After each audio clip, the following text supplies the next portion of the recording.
Assalamualaikum warahmatullahi wabarakatuh. Sampurasun. Ya, kami calon guru penggerak angkatan 10 Kabupaten Pangandaran akan melakukan demonstrasi kontekstual modul 2.3 yaitu coaching dalam supervisi akademik yang terdiri dari observer, coach, dan coachee. Sebagai observer saya sendiri Irfa Razak, dan coach di sebelah kiri saya Bapak Sucipto, dan coachee ada di sebelah kanan saya Ibu Yeti. Terima kasih, selamat menyaksikan. Assalamualaikum Pak. Waalaikumsalam Pak. Bagaimana kabarnya hari ini Pak Cipto? Alhamdulillah Pak. Bapak sendiri gimana kabarnya? Alhamdulillah sehat Pak. Baiklah, sebelum kita melakukan coaching ada beberapa pertanyaan ya Pak yang ingin saya ajukan ke Bapak. Yang pertama nih Pak, mari kita diskusikan dulu rubrik penilaian dari coaching ini.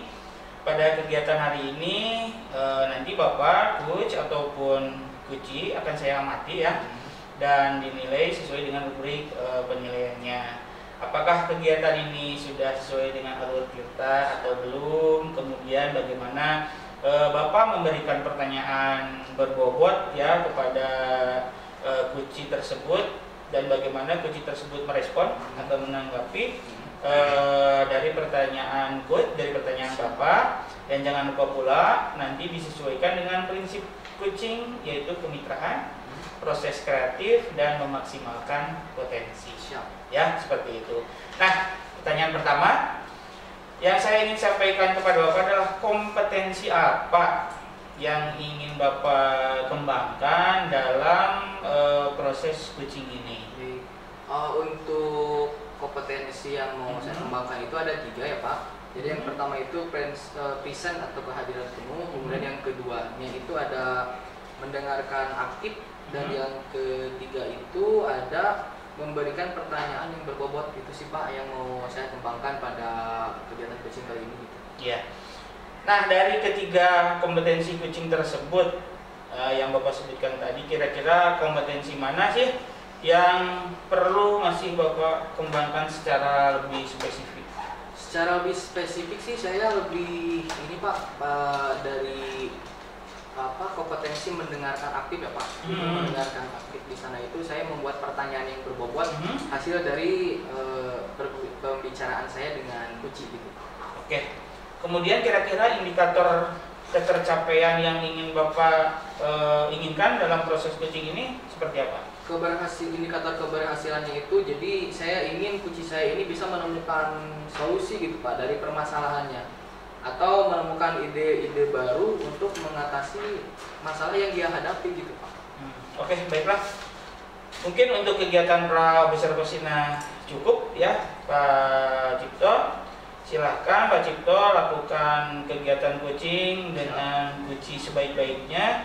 Sementara saya akan mengamati jalannya coaching, dan nanti setelah kegiatan coaching ini kita akan ngobrol kembali. Siap, terima kasih. Setelah pasca observasi. Siap, terima kasih. Oke, terima kasih Pak Cipto. Siap. Selamat siang Pak Cipto. Selamat siang Bu. Wah, gimana nih kabarnya nih? Gimana nih, ada yang bisa saya bantu Bu? Baik Pak, sebetulnya memang ada yang ingin saya bantu dari Bapak. Ada yang ingin saya diskusikan dengan Bapak. Kira-kira Bapak ada waktu tidak? Wah, sangat luang sekali Bu. Soalnya sekarang kan sudah waktu istirahat ya Bu. Gimana nih? Ada yang bisa saya bantu? Baik Pak, sebelumnya saya ucapkan terima kasih atas waktu yang sudah Bapak berikan untuk saya untuk berdiskusi. Di mana untuk kesempatan ini saya ingin mendiskusikan tentang strategi pengembangan pembelajaran berbasis digital yang akan dilaksanakan untuk kedepannya Pak. Oh, baik. Menarik sekali topiknya ya Bu ya, terkait dengan pembelajaran berbasis digital ya Bu. Baik, kira-kira apa nih yang bisa kita eksplor dalam kesempatan diskusi kita kali ini? Jadi saya ingin berdiskusi dengan Bapak terkait strategi pelaksanaan pembelajaran berbasis digital yang akan saya laksanakan, khususnya di bidang sarana prasarananya Pak. Ya. Oke, jadi pada kesempatan kali ini kita akan berdiskusi terkait dengan pembelajaran berbasis digital yang khususnya berkaitan langsung dengan sarana prasarana ya Bu? Iya betul Pak. Baik Bu, sebelumnya saya pengen tahu dulu ya Bu, saya sejauh mana sih untuk pembelajaran berbasis digital ini Ibu lakukan di kelas, Bu? Sebetulnya sudah saya laksanakan jauh-jauh hari Pak untuk pembelajaran ini. Hanya sebatas di proses pembelajarannya saja.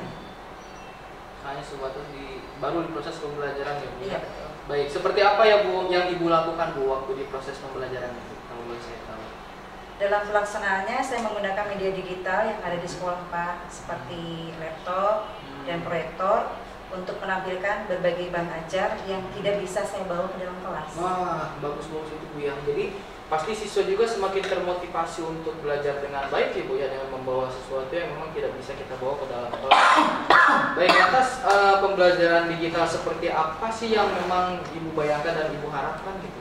Nah, jadi pembelajaran digital yang saya harapkan adalah pembelajaran yang betul-betul siswa menggunakan perangkat digital Pak. Jadi dari awal hingga akhir pelajaran, dimulai dari awal pembelajaran sampai asesmen akhir. Kalau dalam bahasa modernnya yaitu paperless begitu Pak. Jadi saya pengennya seperti itu. Mantap, mantap, betul Bu ya. Jadi memang Ibu itu mengharapkan pembelajarannya itu yang full, benar-benar pembelajaran berbasis digital yang paperless ya Bu. Betul. Oke. Jadi baik, sudah sampai mana tadi? Oke. Nah, ini Paperless yang berikutnya mungkin hambatan dan tantangan. Oh iya Bu. Oke. Kira-kira terus yang menjadi hambatan bagi Ibu untuk mewujudkan hal tersebut itu apa kira-kira Bu? Hambatan dan tantangannya adalah salah satunya tidak ada sarana prasarananya Pak. Jadi di sekolah kita memang tidak memadai ya Pak, seperti yang sudah Bapak ketahui, seperti yang sudah kita sering bicarakan di kantor seperti itu. Jadi seperti tablet atau Chromebook, seperti di sekolah lain kita tidak ada. Malahan bahkan untuk jaringan internet saja kadang-kadang kan sinyalnya naik turun ya Pak, jadi nggak standar seperti itu. Oke. Jadi memang yang menjadi tantangannya itu di sarana prasarana ya Bu ya? Iya betul. Ya, khususnya lagi kita tidak memiliki tablet dan juga Chromebook. Iya. Baik, kira-kira untuk tablet dan Chromebook itu akan Ibu gunakan seperti apa Bu ketika di kelas? Jadi kalau tablet dan Chromebook akan saya gunakan untuk siswa dalam mengerjakan LKPD dan mengerjakan soal evaluasi akhir Pak. Oh, jadi Ibu akan menggunakan tablet tersebut dan juga Chromebooknya untuk mengerjakan LKPD ya? Betul. Oke, dan juga asesmen. Baik. Memang sih kita belum memiliki sarana dan prasarana seperti itu ya Bu. Tapi menurut Ibu, adakah suatu peluang gitu? Apakah ada ide pengganti? Kira-kira menurut pemikiran Ibu nih, bagaimana untuk mengganti fungsi dari tablet dan Chromebook itu? Kira-kira adakah yang Ibu terpikirkan gitu untuk mengganti fungsinya gitu? Ya. Jadi saya pikir memang banyak cara untuk menuju ke Roma ya Pak. Salah satunya mungkin dalam hal ini karena saya melihat ketika kegiatan gitu bersama berkumpul bersama anak-anak, saya melihat mereka sudah mempunyai gadget semua, mempunyai smartphone semua. Jadi mungkin dari situ saya berpikiran kenapa tidak saya menggunakan smartphone siswa begitu Pak. Itu ide bagus Bu ya. Jadi kita menggunakan HP milik siswa gitu karena memang pada zaman sekarang kayaknya seluruh siswa sudah memiliki HP masing-masing ya Bu. Dibeliin sama orang tuanya ya. Nah, kira-kira ketika kita memakai smartphone milik siswa, adakah tantangan lain Bu yang akan muncul gitu? Jadi ada beberapa tantangan, salah satunya adalah bagaimana cara kita supaya smartphone tersebut tidak rusak ketika dibawa ke sekolah dan tidak hilang. Kemudian mungkin yang kedua adalah saya harus mempersiapkan adanya kolaborasi dengan orang tua siswa. Di sana saya harus minta izin kepada orang tua. Seperti itu. Baik, jadi itu tantangannya ya. Jadi memang rawan untuk rusak dan juga hilang. Kira apa yang akan Ibu lakukan nih untuk mengatasi tantangan tersebut? Jadi yang berikutnya adalah solusinya ketika memang smartphone sudah ada izin dari orang tuanya, smartphone bawa ke sekolah dan akan saya gunakan ketika pembelajaran dimulai. Dan tentunya ketika pulang sekolah saja saya berikan kepada anak-anak.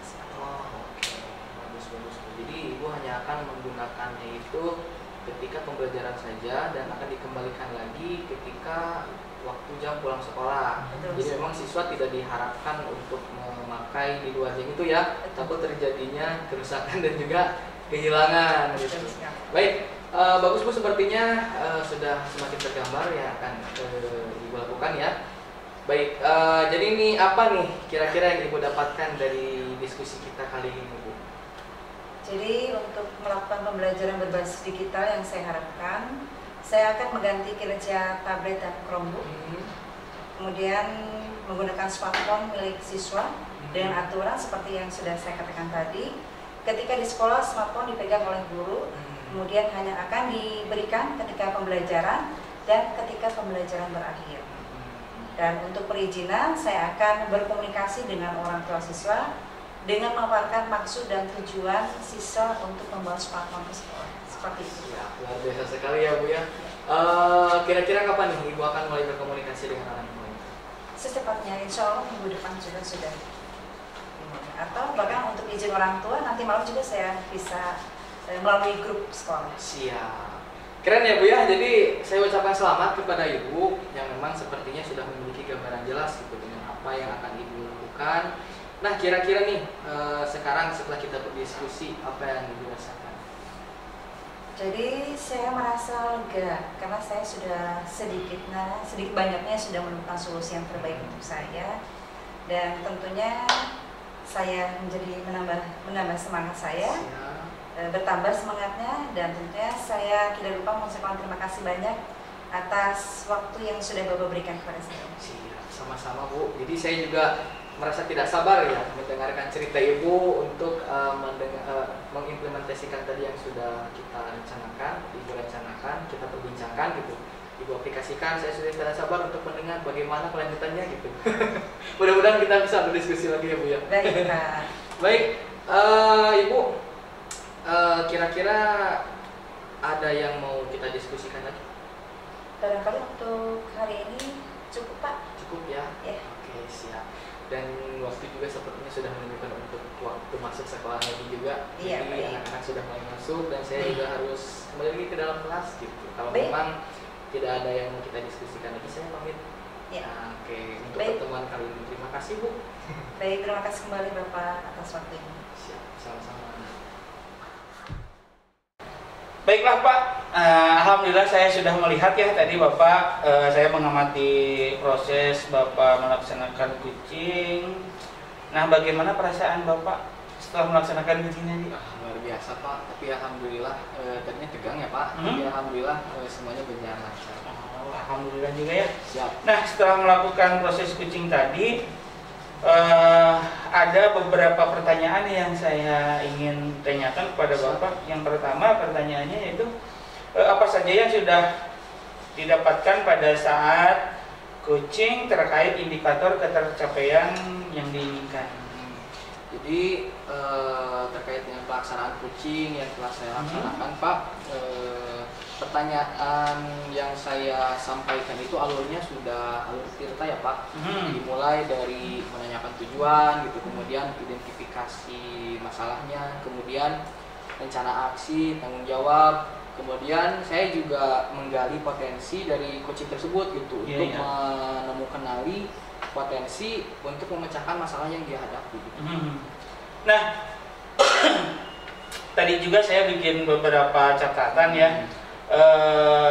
Saya juga tadi perhatikan Bapak sudah melakukan proses coaching dengan alur tirta ya. Ada beberapa catatan yang saya tulis tadi berdasarkan pengamatan. Yang pertama ya, Bapak sudah menggunakan pertanyaan sesuai dengan alur tirta dengan menanyakan tujuan, mengidentifikasi permasalahan yang dialami, terus mengarahkan kunci untuk mencari rencana aksi atau strategi yang harus dilakukan, dan juga Bapak sudah berhasil untuk membuat kunci berkomitmen dan bertanggung jawab ya, agar rencana aksi yang dilakukan dapat berjalan dengan baik gitu. Selain itu, saya juga ada 1-2 catatan lagi yang saya dengar dan perhatikan pada proses tadi itu. Bapak sudah fokus ya, fokus perizinan penuh dalam kehadiran dan lain sebagainya. terus kehadiran penuh. Bapak juga sudah mendengarkan dengan aktif ya, meskipun tadi di awal kan Bapak sampaikan bahwa yang masih harus diperbaiki adalah mendengarkan aktif ya. Tapi pada kegiatan kucing tadi Bapak sudah terlihat mendengarkan secara aktif dan mengajukan pertanyaan yang berbobot terkait permasalahan yang sedang dihadapi oleh kucing. Nah, sesuai dengan kata kunci yang disampaikan oleh beliau juga, jadi interaksi keduanya sudah terlihat gitu ya, percakapannya, dan Bapak juga sudah bisa mendengarkan secara aktif keluhan permasalahan yang dihadapi oleh itu. Satu pertanyaan lagi apa ya? Siap. Untuk ke depan nih, kompetensi apa sih yang sekiranya masih Bapak perlu kembangkan berdasarkan hasil kucing yang sudah tadi dilakukan? Yang mau saya kembangkan itu untuk kedepannya adalah dari mendalami dan juga memahami alur tirta yang lebih baik gitu, supaya pada proses coaching selanjutnya bisa lebih baik juga gitu Pak. Terima kasih Bapak ya, luar biasa sekali yang sudah Bapak lakukan hari ini ya dalam proses coaching tadi bersama Bu Yeti. Terima kasih juga sudah melakukan sesi tanya jawab ini. Tentunya dalam proses coaching ini menggunakan alur tirta ya. Saya akhiri dulu sampai di sini. Semoga kedepannya Bapak lebih sukses lagi dalam menjadi coach dan dalam memberikan coaching. Mudah-mudahan permasalahan-permasalahan yang dihadapi coaches itu lebih bisa diselesaikan dan diberikan pemecahan masalah secara lebih baik. Terima kasih ya Pak. Siap, amin Pak. Terima kasih sama-sama. Terima kasih. Assalamualaikum. Waalaikumsalam warahmatullahi wabarakatuh.